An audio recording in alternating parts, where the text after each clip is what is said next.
One should beware of reading too many books. When you find a small set of books that you really resonate with, they start speaking for you. These are two books that have really rocked our world in a good way. My book is A Pitch of Philosophy by Stanley Cavell. And my book is called A Myth of Innocence by Burt and Mack. Get ready for a story by Kevin. About halfway through my master's program, I had two obsessions: Simone Vay and Wittgenstein. Wittgenstein is a giant of 20th century philosophy, and Simone Vay is one of those rare figures who existed outside the beaten path, doing her own thing, following her truth. She came to a place that is much like a novel emergent in evolution. I think she inaugurated a new age, and she is a saint for modernity. She's a saint for modernity in the sense that she existed outside of institutional structures when it came to religion. She denied baptism. I was obsessed with both of them for a pretty good amount of time, but I think my interest was more biographical than it were philosophical, in the sense that I was really attached to these people, attached to Wittgenstein as a person, attached to Simone Vay as a person. And I think the reason why this was because they're both extremely complex people. It wasn't until I read Stanley Cavell, and in particular until I read A Pitch of Philosophy, that I felt as if Wittgenstein really came to life on the page. Before that, I read it, I enjoyed it, but when I read Cavell, I was like, whoa, there's a lot going on here. Yeah. And for that, I owe him everything. Kevin's book isn't half as good as mine. My book, Myth of Innocence, has a similar backstory to Kevin's, but it occurred in undergrad instead of grad school. And the short version is, I was a history major. I fulfilled almost all my requirements in the first 2 years. So then my junior year, I found myself thinking, like, what's something history related that would be interesting to me? And I was also going through a cliche, but real, like, moment of thinking about religion as a person and, like, where does it fit into my life and stuff like that. So I took a couple of religious studies classes, and A Myth of Innocence was assigned to me in my class, and it was like this aha moment where it was like, yeah, this is sort of articulating many things that I feel but haven't necessarily been able to say about why religion is interesting to me, why I don't necessarily fit into a cookie cutter mold that maybe people in my life or people that I know fit into. And it was just, it opened up the range of possibilities for how you can think about something that's important to you. It doesn't have to necessarily be like a confessional moment or an opportunity to declare your personal faith, but you can just have an intellectual curiosity about something, and that can be its importance to you. Yeah. And to that point, Carl Jung said something like, people don't have ideas, but ideas have people. And I think we have a lot of ideas that we can't quite articulate. They're ideas that we live by. You find a book or a movie or a song that articulates something that you haven't been able to. That's huge, because you realize something about yourself. And I think that's amazing. And oftentimes, unfortunately in my case, the person who is saying it in such a better way than I ever could. And you're just thankful that it's there and you're able to read it or experience it, whatever the medium is. And it just means a lot to you. Yeah, because there are some works that I've read where I wouldn't dare change anything about. Yeah. And I'm like, how did they do that? And me and Patrick have talked about how we have both had teachers. And you ask them a question, and the question's all kind of fragmented. You're not even sure what you're trying to say. Yeah. And then the teacher grabs all the fragments and just makes it into something beautiful. Into something beautiful. Into something beautiful. Into something beautiful. Yeah, how did you make a masterpiece out of like my piece of a crayon and a tiny paintbrush? Yeah. What the hell? The teachers are like master sculptors. Or they just like, you know, like put the paintbrush over the page and they just make it all beautiful. And you're like, how'd you do that? Yeah. So I guess in some ways, this is what these books are doing for us. Yeah. Any work of art that just exhibits some sort of truth, it shows you what you are, which is so deep. We're magical beings. So speaking of truth, I feel like that's a decent entry point for your book. Truth. Is that not a good entry point? No, I guess truth is a good entry point because truth is a heavy philosophical concept. And Yeah, I'm talking about a heavy-duty philosopher. Yeah. I'm talking about Stanley Cavell. Like I said, I came across him when I was 1 year into my program, but I knew about him before then. Because as a philosophy major as an undergrad, I did have a course where we covered some of later Wittgenstein. I became mesmerized with the figure of Wittgenstein, and going into graduate school, that fascination remained. And it just so happened that my advisor was a student of Stanley Cavell. Stanley Cavell had a big influence on him, and my advisor told me, knowing my interest in Wittgenstein, that Stanley Cavell wrote one of the most important books to date on Wittgenstein. So that stuck in my mind, and it wasn't until months later that I found myself on the 3rd floor of Lamont Library. I was in the philosophy section as usual, and I came across some Stanley Cavell books. And I picked up a few, but it was a pitch of philosophy that I could tell. I was like, I want to read this. I read the first page of the overture, because he begins with this overture, instead of like a preface or something. I thought, This is amazing. So let me ask you a question. Is this book an elaboration of Wittgenstein, or is he sort of doing his own project and just bringing out Wittgenstein? This comes from a bit later in Cavell's career. Came out in the early 90s. Oh, wow. He talks about Wittgenstein, Austin, Emerson, Thoreau, and he usually weaves them all in discussion with one another. In classic Cavellian style, he begins with the question of philosophy. What is philosophy? What does philosophy study? What is an education for philosophy? Some people say philosophy is literature. Other people say it's science. Other people say it's ideology. And for others, it doesn't matter at all. For me, it matters. And that's where he starts off.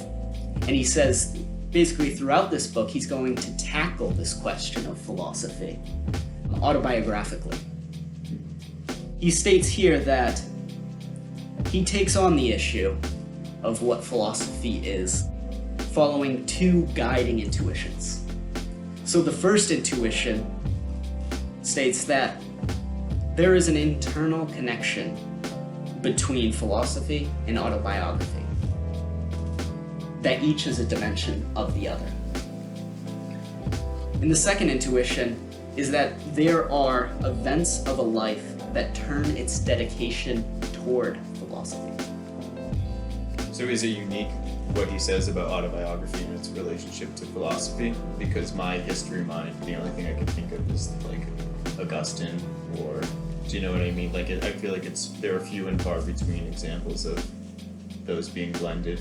That's a perfect point, because he does appeal to Augustine occasionally, and actually Wittgenstein began his philosophical investigations with a quote from Augustine. Augustine is big because he also uses himself to explore philosophical questions and religious questions. For example, I believe it's chapter 10 of his Confessions, where he talks about time. What is time?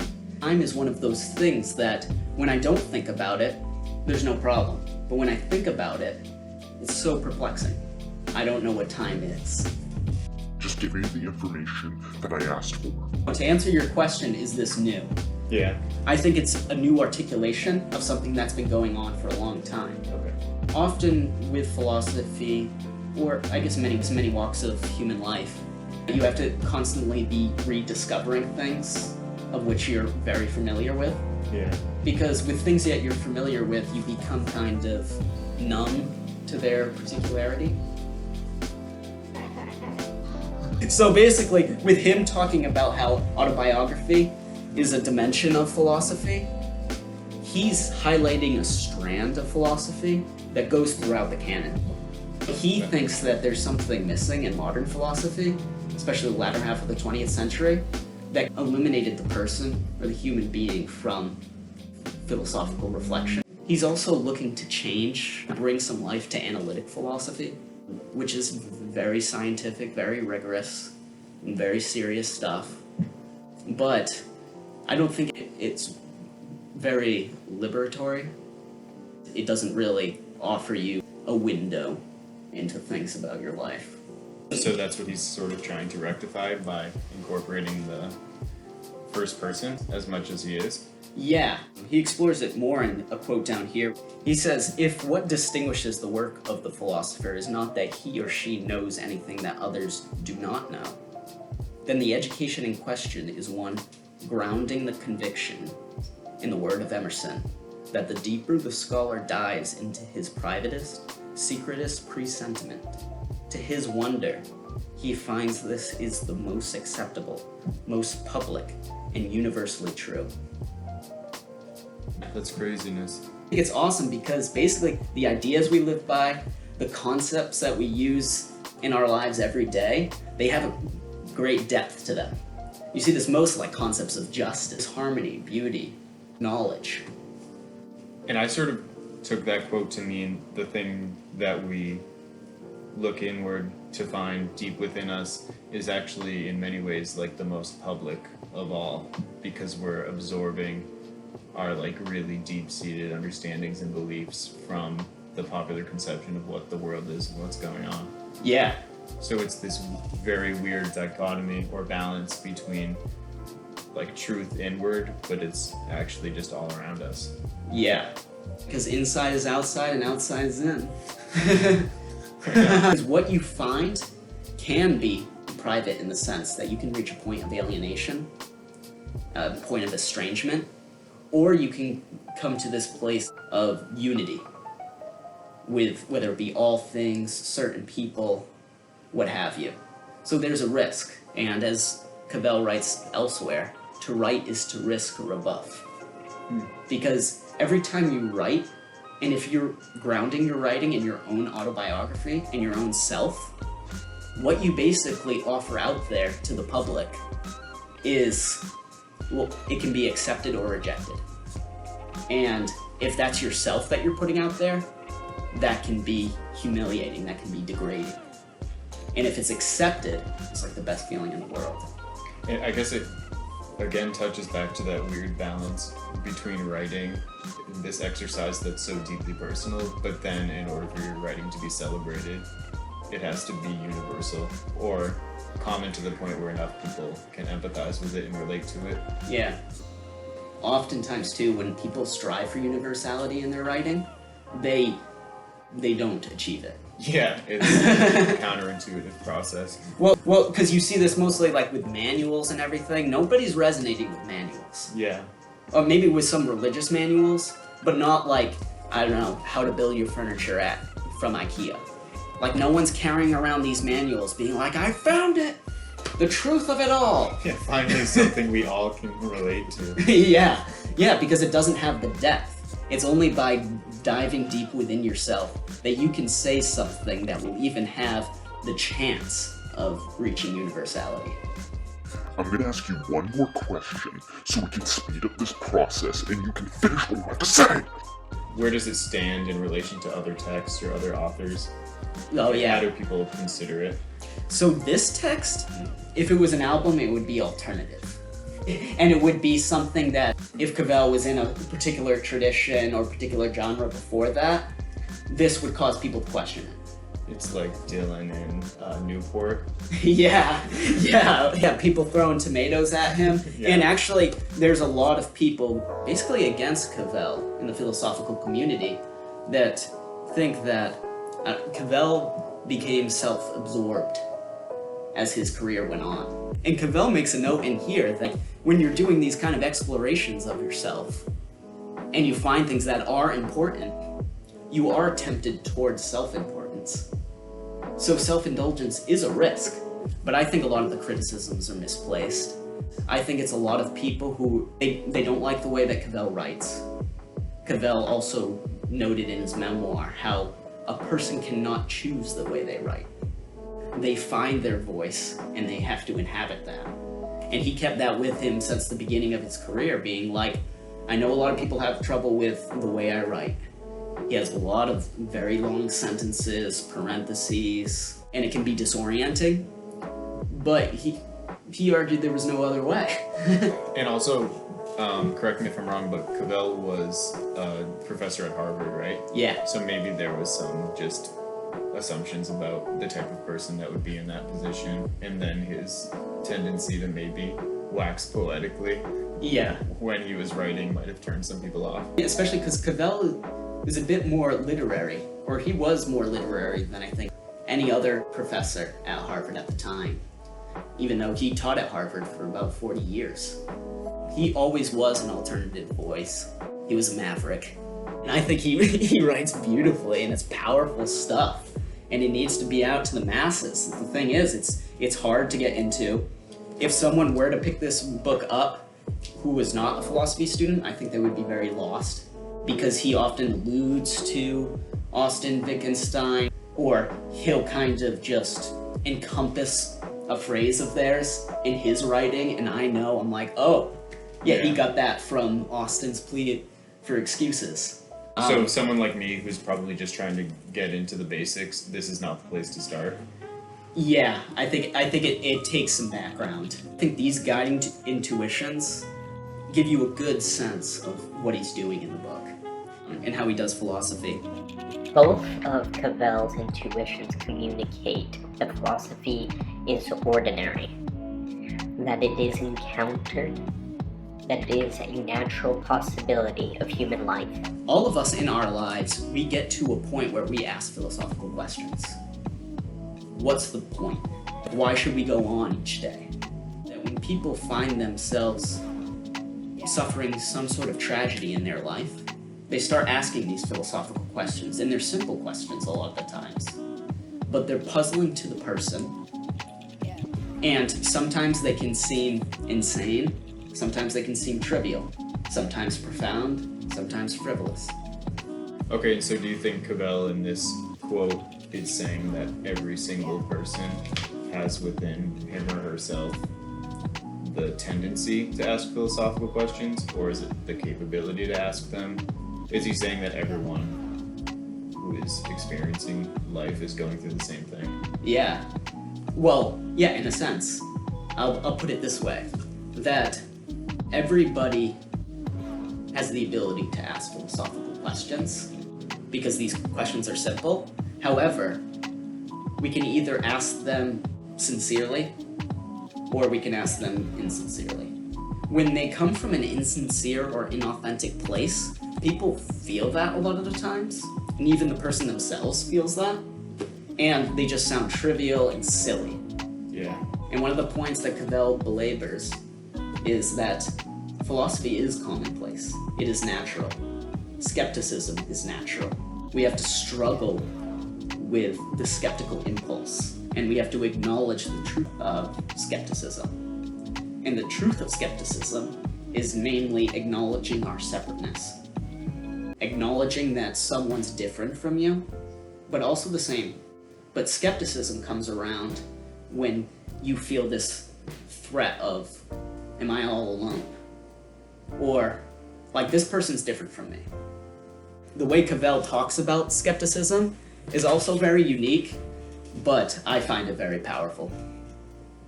So I guess I can just note 3 or 4 things that I got from the book. Is that this book brought Wittgenstein's writing to life for me. It allowed me to connect Wittgenstein and Simone Vay on the level of they both use themselves as a source for philosophical data, and they both speak, depending on which writings we're speaking of, in a confessional way. It allowed me to trust myself more when it comes to the act or the activity of philosophizing. Before this, I felt as if I needed to really understand all the details of the history of philosophy, or basically know philosophy in this very theoretical way. Yeah. But the way that Cavell practices philosophy, the way that Wittgenstein practices philosophy, the way that Cornel West practices philosophy is not so much in a theoretical way, but it has more of a jazz sensibility. So I think all these figures, by having a rather non-theoretical orientation, have left behind us works and lectures that have a lot of life to them. Because you have to go along with the ride. It's not going to work if you go to SparkNotes and look up any work by Cavell, any work by Wittgenstein, or any work by Cornel West. Because Cornel West, as everybody knows who has sat in on any of his lectures or talks, that's something you have to experience. If you're trying to take notes during that, you're going to miss out. Nice. I was gonna say toward the end there, I wonder if Cavell is an instance of maybe one writer who would help broaden what it means to be part of a philosophy department. Like maybe he's a reason why the door gets kicked open for other authors who are also doing a similar act, where it's like not theoretical, but at the same time they're asking important questions.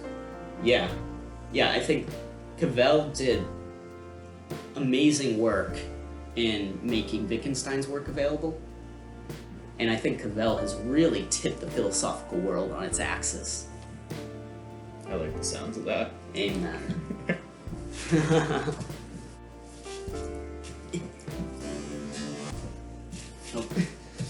No, just... So Kevin was talking about the Emersonian pre-sentiment, and I also wanted to randomly start my explanation of the book with an Emerson quote, and it's, "Any writer needs a basis which he cannot supply, a tough chaos deep soil, and this basis the popular mind supplies."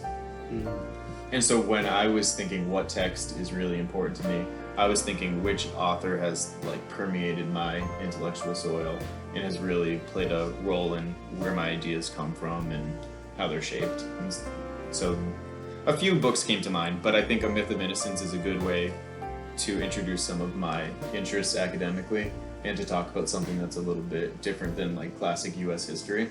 Yeah. And so for that reason I went with Burt and Mack, not to be confused with Bernie Mac. And some background about Burt and Mack real quick. He's a New Testament scholar. He wrote the book in 1988. He taught at Claremont in California. And my introduction to him came from a Wesleyan professor who, according to him, is good friends with Burton Mack, and he assigned his book in the class. And the professor at Wesleyan was a provocateur, maybe. He just didn't care about how he seemed, like with the thoughts that he was expressing.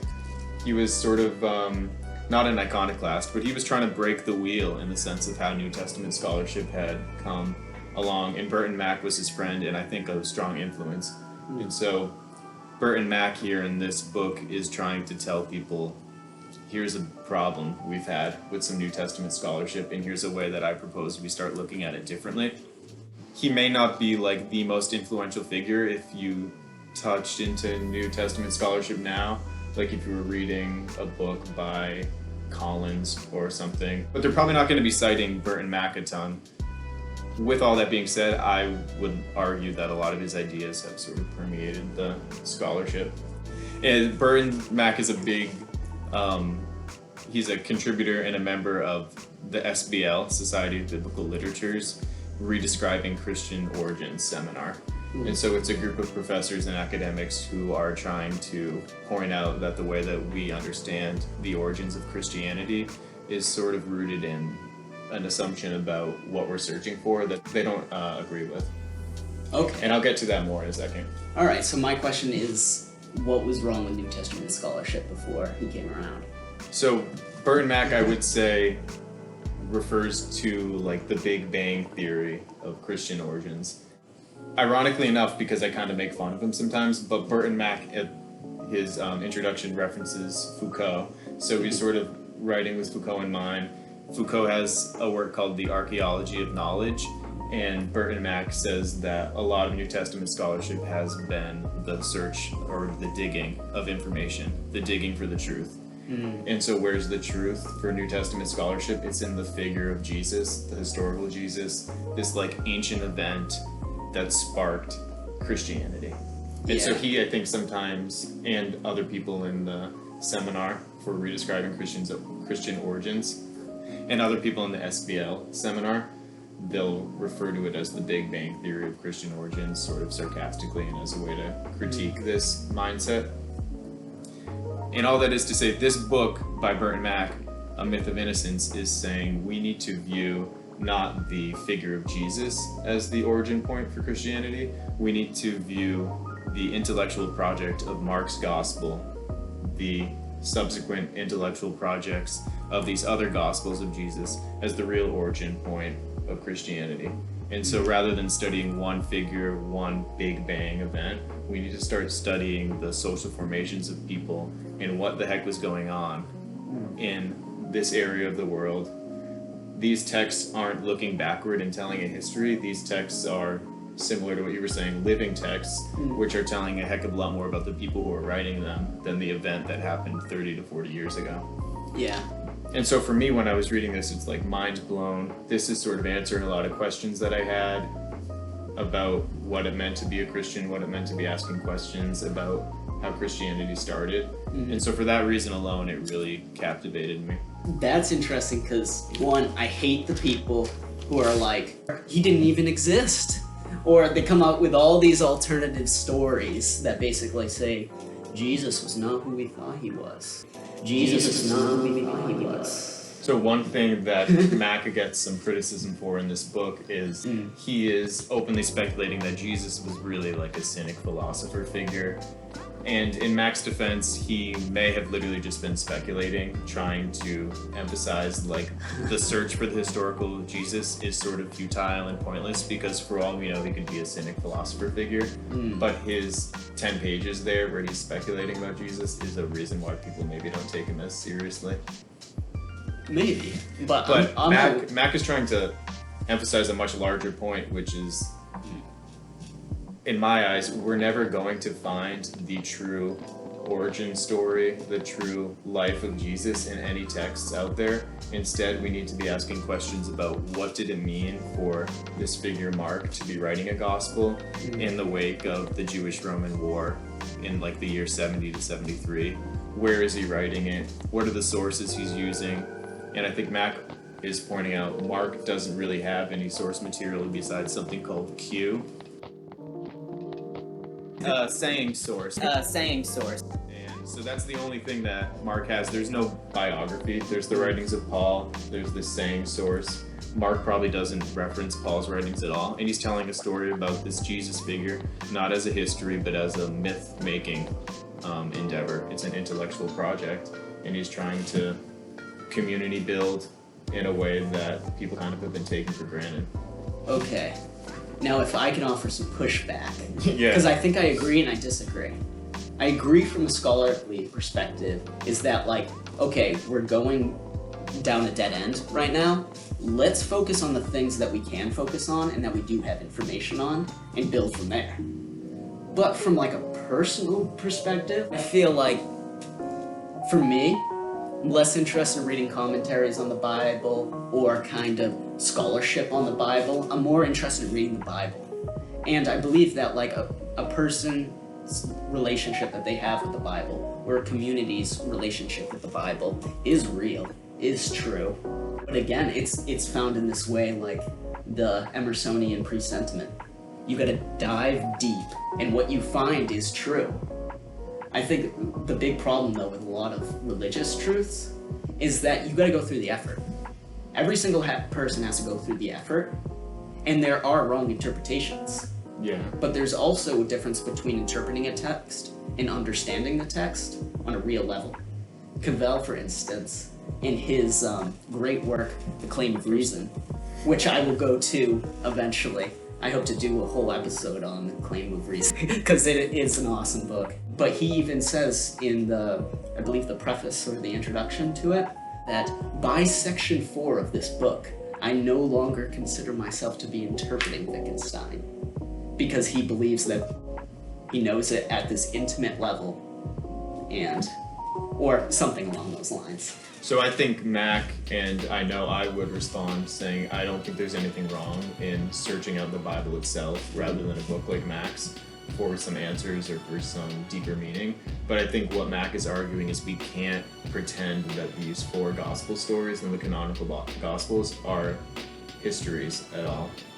Instead, it's this very, very learned person who we call Mark, who's referencing the Hebrew Bible, he's referencing Greek novels of the time, like travel literature. He's a very learned figure. Granted, he writes like kind of rudimentary Greek, but he's engaging in an intellectual project that has the aims of asserting a theology of a certain group, asserting the legitimacy of their existence, and maybe providing an explanation for the destruction of the temple in Jerusalem. He's not giving a history of Jesus Christ or Jesus of Nazareth or whatever term. And so I think all he's saying is we need to actually view the origins of Christianity differently, because our field is sort of taking this assumption of the Jesus figure and uncovering the answer of the Jesus moment as like the big question, and he's trying to reorient it toward a different type of question.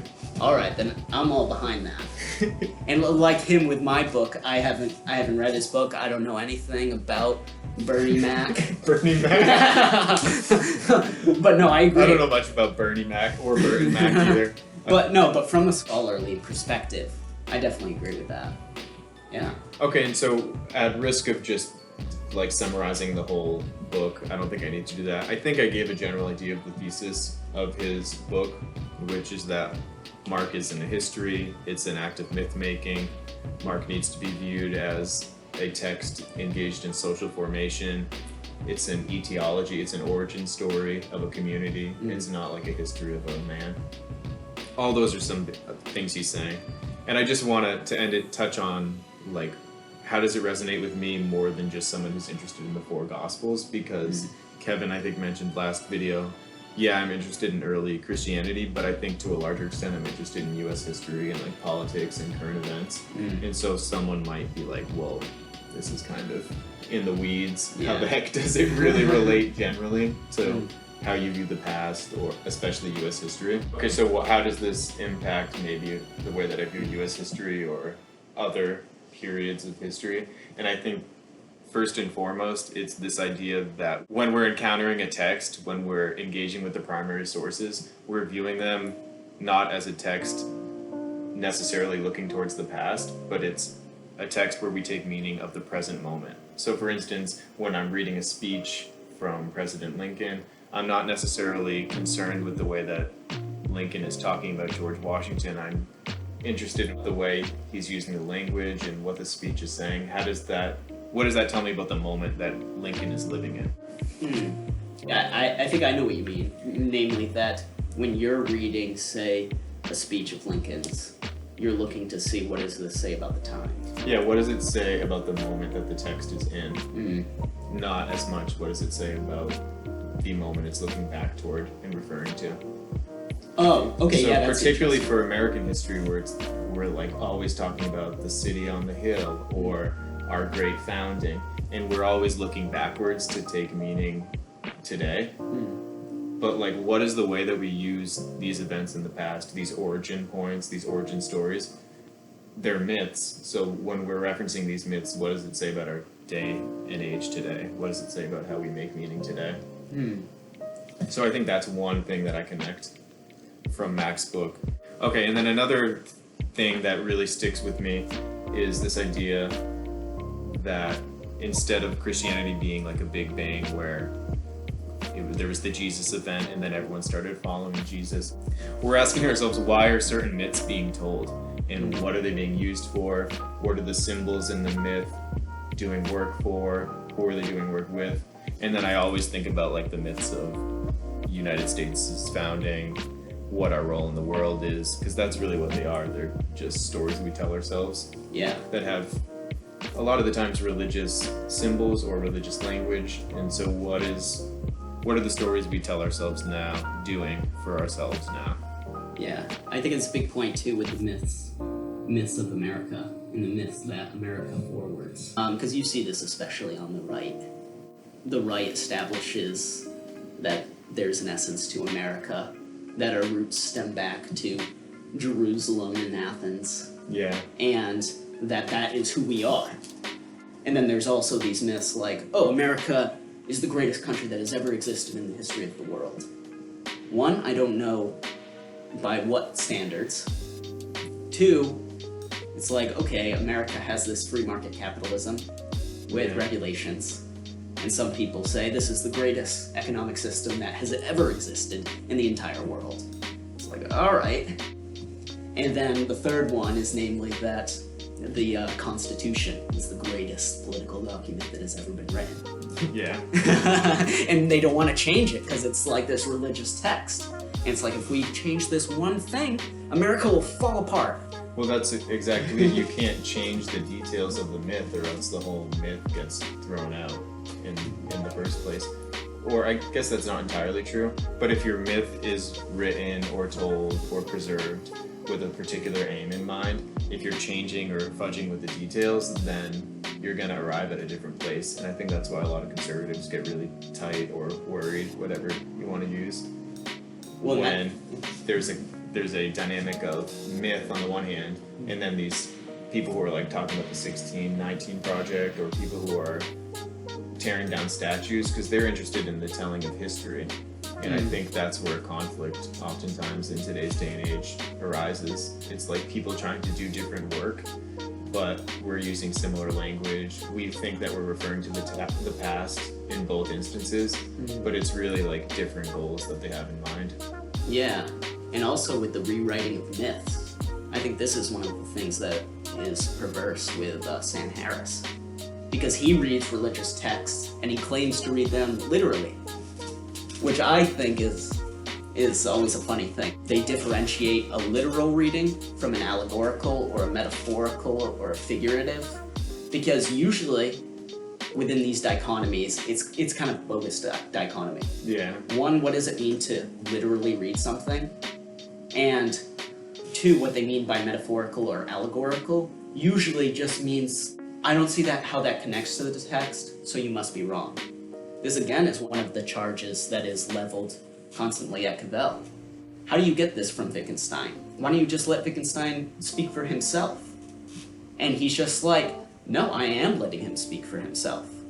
He's lived with this text. He lives with the sound of the text. Just like so many religious people, they live with the sound of the Bible in their everyday lives. So if you want to just get rid of this little point in order to make it, I guess, a little nicer, a little bit more digestible, I think you're missing the mark. And your criticisms are out of line. And I think that's why Mack's scholarship is viewed by some as so disruptive, and why others don't necessarily engage with it in a serious manner, because he's trying to do something that is really reorienting how people view such a fundamental text to such large groups of people.